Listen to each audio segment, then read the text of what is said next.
کہ جب اللہ نے زمین و آسمان کو پیدا کیا اور فرمایا کہ آؤ ایتیا، آؤ تم میرے پاس، چاہے اطاعت کرتے چاہے مجبور ہو کر، جس طرح بھی آؤ، تو معلوم ہے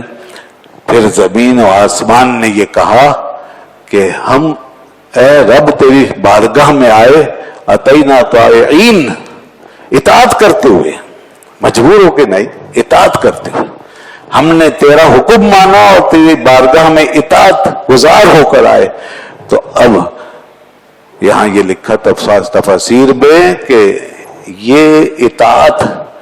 کا جو کلمہ ہے، یہ جو لبیک کی صدا ہے، یہ زمین کے جس ٹکڑے نے سب سے پہلے ادا کی ہے وہ یہی جگہ ہے جہاں کعبۃ اللہ ہے۔ تو اللہ نے اس اطاعت کے صدقے میں اور اس لبیک کہنے کے صلے میں اس جگہ کو اپنے گھر سے مشرف کر دیا، اس جگہ کو یہ عزت دے دی کہ چونکہ سب سے پہلے اسی ٹکڑے نے کہا تھا کہ اتینا طائعین، ہم تیری بارگاہ میں اطاعت کرتے آئے۔ تو یہ کتنی عظیم بات ہے۔ اور پھر یہی وہ جگہ ہے، زمین کا یہی وہ حصہ ہے جہاں سے خمیر اٹھتا ہے۔ خمیر یعنی جہاں سے مٹی اٹھائی گئی ہے، جہاں سے مٹی گوندی گئی ہے،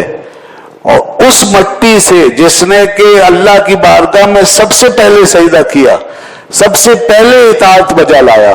وہ ٹکڑا جس نے سب سے پہلے لبیک کہا، اس مٹی سے، اس خمیر سے سب سے پہلے اور واحد جس ہستی کو اللہ نے تیار فرمایا اور جس کی تخلیق فرمائی، وہ اپنے حبیب کو تخلیق فرمایا، وہ نبی پاک صلی اللہ علیہ وسلم کا خمیر تھا۔ یہاں سے خمیر جو ہے وہ آپ کی طینت مبارکہ میں شامل ہوا ہے، یا یوں کہیے آپ کی طینت مبارکہ، آپ کے جسد خاکی، جسد انور کی جو مٹی ہے وہ یہاں سے بنی ہے۔ اس سے زیادہ پاکیزہ جگہ ہو نہیں سکتی تھی، اور اس سے بڑی شرف کی بات اور کوئی ہو نہیں سکتی تھی کہ ایک مخلوق اپنے رب کے حضور اطاعت کے ساتھ حاضر ہے، اور جہاں کے یعنی کہ اطاعت نہ کرنے کا تو سوال ہی نہیں، سوائے انسان اور جن کے، باقی تو کوئی ایسا نہیں اس دنیا میں کہ جو اللہ کی اطاعت سے انکار کرے۔ ہاں البتہ وہاں یہ شرف ضرور ہے کہ وہ سب سے پہلے وہ حصہ اس نے کہا لبیک، تو بس اللہ نے اسی حصے کو چنا اور ادھر اپنا گھر بنایا اور ادھر محبوب کا خمیر بنایا۔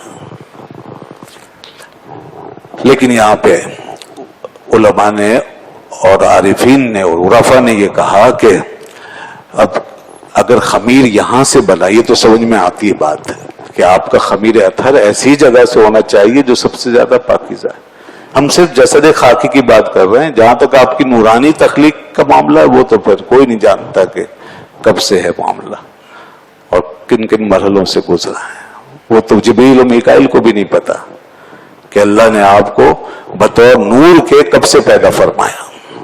وہ ایک الگ مسئلہ ہے۔ لیکن جب جسد اطہر کو تیار کیا، چونکہ پیکر بشری میں آپ کو داخل کرنا تھا، پیکر بشری میں ظاہر کرنا تھا، تو اس جسد اطہر کو اتنی پاکیزگی اور نفاست عطا فرمائی کہ وہ یہاں سے۔ لیکن جو اشکال ہے وہ یہ کہ اب جہاں سے مٹی اٹھائی جاتی ہے، قرآن پاک فرماتا ہے منہا خلقناکم وفیہا نعیدکم ومنہا نخرجکم تارۃ اخری، کہ ہم نے تمہیں اس مٹی سے پیدا کیا اور اسی میں تمہیں لوٹائیں گے۔ تو یہ بات آپ کو معلوم ہے، سب جانتے ہیں کہ آدمی زمین کے جس حصے سے پیدا ہوا ہے اسی حصے میں وہ چلا جائے گا، وہیں وہ اپنی خاک سے جا کے مل جاتا ہے، اور قیامت کے دن وہ وہیں سے اٹھے گا۔ تو اب